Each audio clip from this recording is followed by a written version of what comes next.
Teachers, how often do you catch yourself complaining about your work? Now, listen, I get it. Teaching, education is such an incredibly complex career and complex job. There's complexities in the classroom.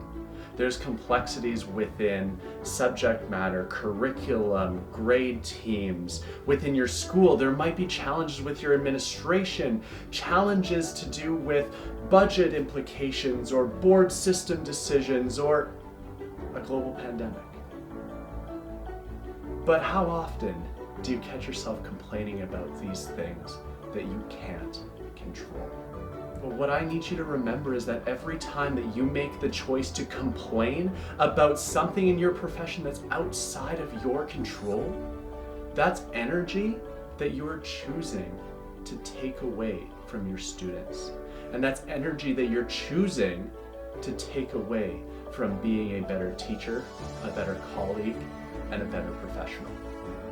Now, we've talked a lot about already what it means to be positive, and if you've seen some of my previous videos, you'll know that being positive, in my belief, is a choice, and it's a choice that we make to be accountable for what we can control. And it's a choice to be accountable for being confident and giving reason for hope to the people around us.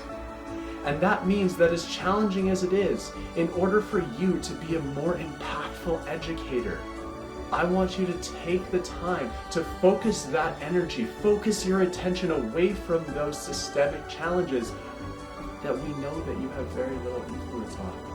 It sucks to hear that, but it's true. And instead, if you channel that energy into those things that you can control and harness those ways that you can actually make a difference in the classroom, you're going to notice that everything becomes much more positive. So as teachers, I'm sure that immediately on your right-hand side, you've got a pen and a paper ready. If not, go ahead and pause this and grab a pen and paper. And here's what I want you to do. I want you to write down three things in your day-to-day profession that are 100% under your control.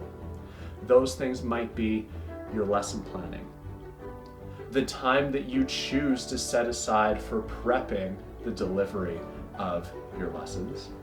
Or maybe it might be choices around the way that you design your classroom or the groups that you choose to allocate your students in for a certain exercise or a certain project.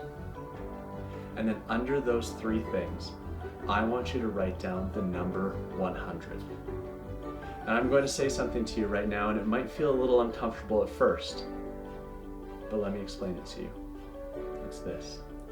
You are 100% responsible for 100% of what happens in your classroom, 100% of the time.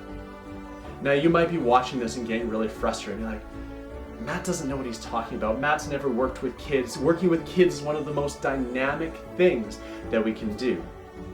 And you're absolutely right.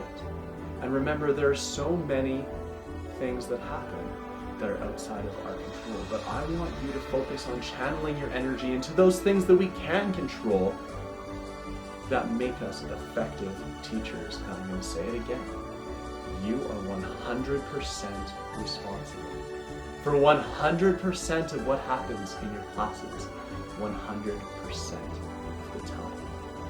And if you take that and you really internalize, that's an exciting idea. This is so exciting that you get to be in control of your classroom environment. You get to control the impact that you have on the students in your class.